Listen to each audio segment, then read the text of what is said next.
NDA के घटक दल राष्ट्रीय लोक मोर्चा के अध्यक्ष उपेंद्र कुशवाहा इस वक्त हमारे साथ हैं। प्रधानमंत्री नरेंद्र मोदी को तीसरे कार्यकाल के लिए एनडीए का जब नेता चुना गया तो उस बैठक में भी शामिल थे। हमारे साथ बातचीत करने के लिए उपेंद्र जी, नई सरकार का गठन हो रहा है, कैसे देख रहे हैं आप? आपको क्या उम्मीदें हैं, आपकी पार्टी को क्या उम्मीदें? देखिए, बहुत ही खुशी की लहर है। तीसरी बार नरेंद्र मोदी जी प्रधानमंत्री बन रहे हैं इस बात के लिए, क्योंकि उनका प्रधानमंत्री बनना बहुत ही आवश्यक था। जनता ने निर्णय दिया, प्रधानमंत्री बन रहे हैं मोदी जी।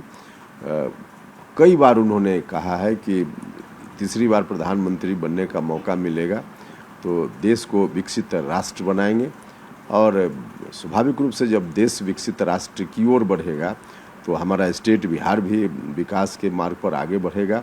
हर तरह से देश से पहले से आर्थिक मामलों में, अन्य मामलों में आगे जाएगा।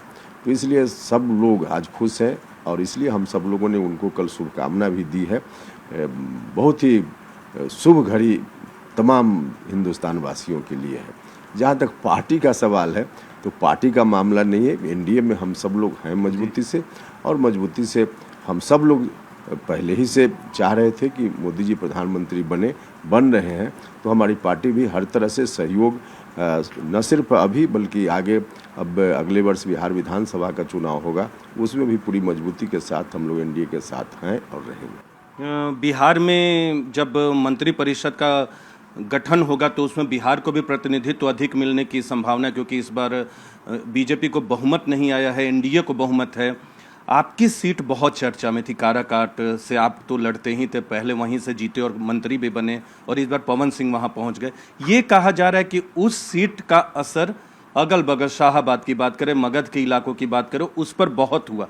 आपका ऐसा मानना है कि पवन सिंह जो कि बीजेपी में पहले थे, बाद में बागी हुए, पार्टी ने उन्हें निष्कासित किया, आपको ऐसा लगता है उसका असर हुआ तमाम सीटों पे जो नतीजे आए हैं? देखिए, यह जो सवाल आपका है, आज हर आदमी इस सवाल का जवाब जानता है जी।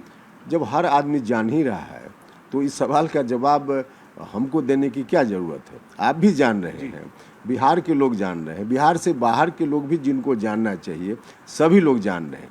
तो जब सवाल का जवाब लोग जान ही रहे हैं तो फिर इस सवाल का जवाब हम क्यों दें? हमको देने की ज़रूरत नहीं है। आपको देने की ज़रूरत नहीं है, लेकिन विधानसभा चुनाव अगले साल है, और जो हुआ है वहाँ, जो आप लोग कह रहे कि सब कोई जवाब जानता है, तो आपको लगता है कि विधानसभा चुनाव से पहले कुछ करेक्शन करना होगा पार्टी को, ताकि विधानसभा में मजबूती से चुनाव लड़े? खासकर शाहाबाद और मगध क्षेत्र में पिछली बार आरजेडी और इंडिया अलायंस की पार्टियों को ज़्यादातर विधानसभा में भी सीटें मिली थी। इसके लिए तो फिर वहाँ बिहार में समीक्षा होगी, और आगे की रणनीति कैसे विधानसभा को ध्यान में रखकर हो, एनडीए के घटक दल के सभी लोग बैठेंगे और उसमें तय करेंगे।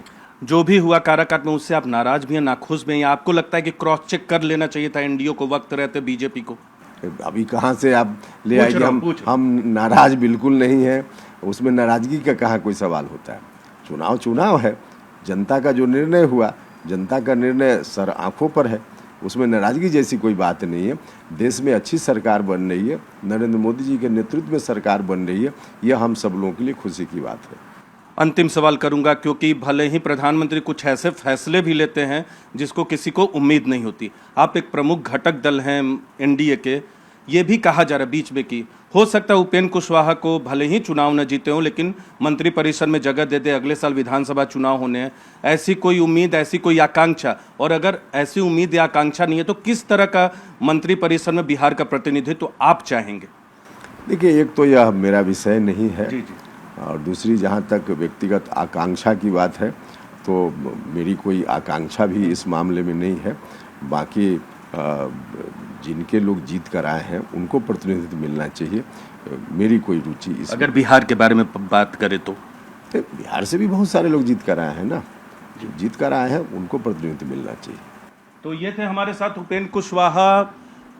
तमाम जो राजनीतिक बड़े फैसले लिए उपेंद्र कुशवाहा ने, वो सब लोग जानते हैं। इस बार काराकाट से जीते नहीं, लेकिन आने वाले वक्त में विधानसभा चुनाव में मजबूती से लड़े, उसके लिए समीक्षा की बात जरूर कर रहे हैं। प्रधानमंत्री तीसरी बार बन रहे मोदी देश का नेतृत्व संभालेंगे, उसके लिए बहुत खुश है और चाहते हैं कि उनके नेतृत्व में एनडीए आगे बढ़े। लेकिन जो कुछ चूक हुई है, जिसकी वजह से शाहाबाद मगध में नुकसान हुआ है एनडीए को, उसके लिए साफ साफ तो नहीं बोल रहे हैं, लेकिन ये जरूर एक संकेत जरूर दे रहे हैं कि उधर भी नजरें होनी चाहिए।